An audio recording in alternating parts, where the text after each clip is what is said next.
Good afternoon to you. We will continue with the Constitution, electoral reforms. See, in the last class, we have seen certain electoral reforms introduced and implemented prior to 1996.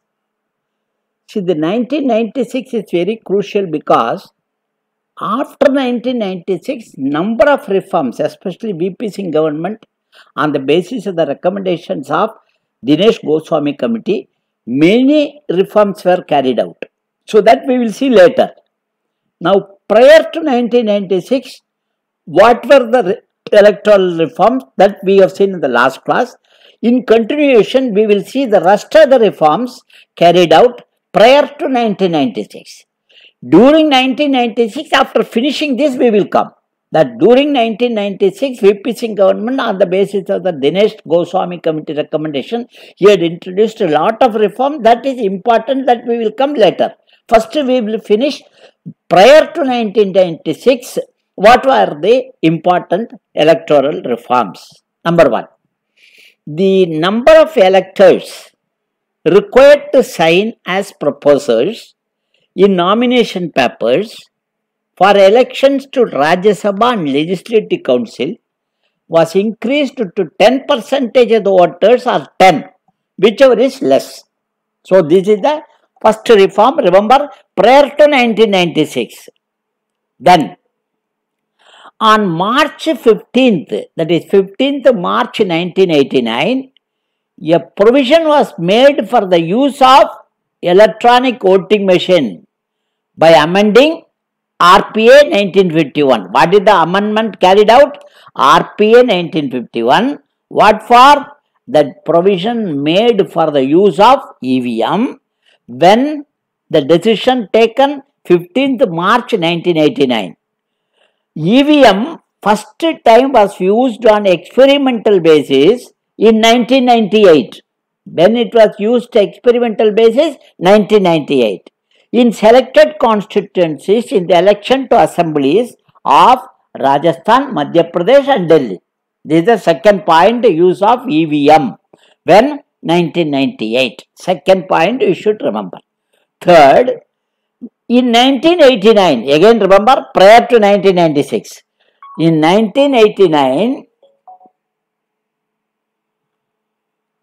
a provision was made for the use of EVM that we have already seen. In 1989, RPA 1951 was amended. RPA 1951 was amended to provide for adjournment of poll or countermanding the elections for booth capturing, which includes seizure of polling stations and taking possession of the polling stations. It's very important in the sense, if you remember, if you recall, prior to 1989, booth capturing is a household name, especially in Bihar, and I'm not denigrating any particular state, Bihar and Uttar Pradesh or Madhya Pradesh, booth capturing, muscle power. Some group of people will come, take over the polling station, take over all the ballot boxes. This is a common issue, but this was completely eliminated. This was completely eliminated by a simple amendment saying to provide for adjournment of the poll or countermanding the poll for booth capturing. So the moment booth capturing is reported by the returning officer, what is the next step? The countermand the poll. So people are afraid. The Gundas are afraid. Why should we take the risk of again doing the same exercise? So they said no, they won't do it. This is a landmark decision of the what is known as the Election Commission. Then another major reform is the issue of electors photo identity card, EPIC. EPIC. It is really EPIC.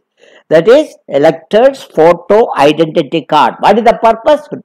To check impersonation and the bogus voting, and also to make the process simple, quick and smooth. The Election Commission took the decision in 1993. Remember when the decision was taken? In 1993. And the basis, what is the basis? On the basis of electoral rolls. Electoral rolls is revised, it is a continuous process. Every year it is revised.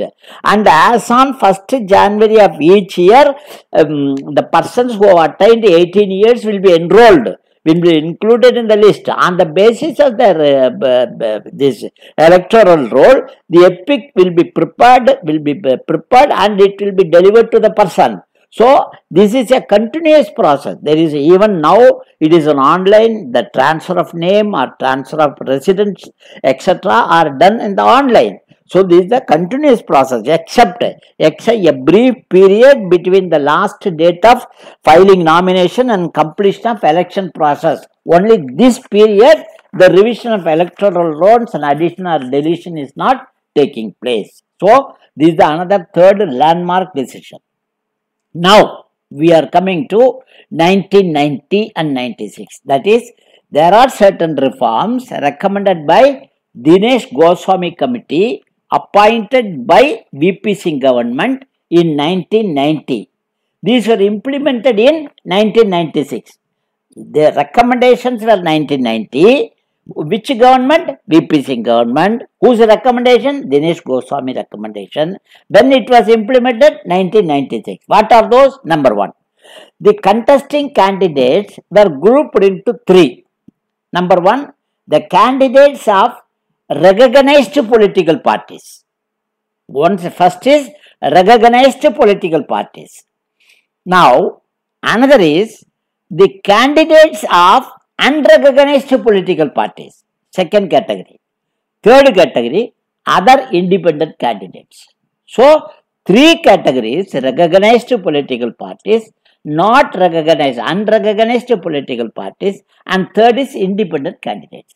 So, their names in the list of contesting candidates and also in the ballot papers will appear separately in the above order, in these three orders. In each category, they have to be arranged alphabetically. This was effective from 1st August 1996. 1st August 1996, very important, because there is total impartiality. First take out the recognized political parties, then non-recognized political parties, then independents, and each group separately, and arrange them according alphabetical order. Then put them in the electoral, what is known as ballot papers. Then put it in the ballot papers, alphabetical order. This is third provision. Fourth, another very important provision. Under the Prevention of Insults to National Honor Act 1971. What is the provision? Under the provision of insults to National Honor Act 1971, any person who is convicted for the offence of insulting national flag, insulting, only three, you remember easily: insulting national flag, insulting national anthem, insulting Constitution of India. Three, immediately you can recollect: national anthem and Constitution of India, national flag. If any person insults, if he is convicted, he stands disqualified for contesting election both to the parliament, also state assemblies, for how many years? 6 years. For 6 years. Remember, we have discussed the disqualification of, for being a member or being chosen as a member. So remember, if the same person is convicted for any other crime for more than 2 years, suppose in Sasikala's case, she was convicted for 4 years. So after 4 years, 6 years she cannot contest. She cannot contest. So this is the, if any offence, if the offence is, I do not know about the Sasikala's case, but any offence which carries imprisonment of more than 2 years, then from the date of release, 6 years, the person stands disqualified for contesting election. But here, National Honor Act 1971, for insulting national anthem, for insulting national flag, or insulting Constitution of India, if he is convicted, then the moment the conviction takes place, even for 1 day, If the conviction is there for 6 years, it stands. There is no question of this 2-year limit for these 3 offences. This you should remember. Now, it has been stipulated subsequently that no liquor or intoxicants can be sold, given or distributed at any shop, hotel or eating shop or any place within public, whether in the public or in private, within the polling area during the period of 48 hours ending with the time fixed for conclusion of the poll. For violation, remember, rigorous imprisonment for 6 months or fine up to 2,000 or both. So, this is also very easy. Sale of liquor, distribution of liquor or any intoxicants, and up to 48 hours before the end of poll. That is not possible. Remember, 48 hours is very important. 48 hours ending with the time fixed for conclusion of the poll. For violation, 6 months RI and 2,000 rupees fine up to 2,000 or with both. Now, the nomination of a candidate for a parliamentary or assembly constituency should be subscribed by 10 registered electors.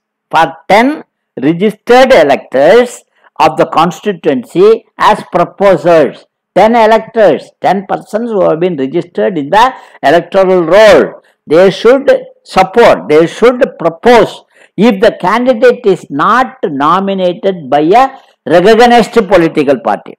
Suppose in the case of a recognized political party, one proposer is enough. Kindly remember, if he is contesting on behalf of the recognized political party, then only one proposer, and if he is contesting without the support of the recognized political party, is not a nominee of the recognized political party, then minimum 10 proposals are necessary. This is another. Next comes another important change was that earlier in the event of death of a contesting candidate, before the actual polling, if the contesting candidate dies, then the election will be countermanded and the entire process of election will start afresh. So this was happening many times. So I mean, this is it is a far-fetched imagination, but wantonly they will kill the candidate to get the election postponed. Wantonly, innocent fellow who might have stood for an independent candidate, he will be killed. But their intention is not against the candidate. Their simple intention is to postpone the poll. So they will kill. Now the election commission said no. Even in the case of contesting candidate, if he dies, the election will not be countermanded. The election will not be countermanded. Now it won't be countermanded in the case of death of contesting candidate. However, see the exception. However, if the deceased candidate belongs to a recognized political party, then in that case they have to nominate another person. So they have to nominate another person. So they will be given 7 days time to propose another candidate. See the difference? Sitting candidate, contesting candidate of a non-recognized political party other than the political party, then if he dies, status quo, nothing, no change. Suppose if he belongs to a recognized political party, if the contesting candidate dies, then the recognized political party will be given 7 days time to propose a substitute in the place of dead candidate. They will propose another person. This is important. Now, secondly, the by-elections should be held within 6 months. Remember, there are times when the once a person dies or resigns, that seat will remain vacant for 1 year, 2 years, and it is at the mercy of the election commission. Now they said, no, you should hold the by-election within 6 months. Why? You cannot keep the representation unrepresented. You cannot keep the seat unrepresented by the representative of the people. So hold the by-election within 6 months, except there are two circumstances where such election, by-election, need not be held. Number one, where the balance of the term of member whose vacancy is to be filled is less than 1 year. If it is less than 1 year, don't hold. So, secondly, when the election commission, after consulting the central government, certifies that it is difficult to hold the by-election within the set period. It is difficult to hold the by-election within the set period. If this certificate is given, then that 6 month limit is not applicable. Then, another most important, a candidate can contest only from the maximum 2 parliamentary constituencies or assembly constituencies at a general election or at a by-election which are held simultaneously. Similar restrictions have been imposed for biennial elections for Rajya Sabha and biennial elections of legislative councils. Both this has been made applicable, that is, no person can contest for more than 2 constituencies. This has been made applicable.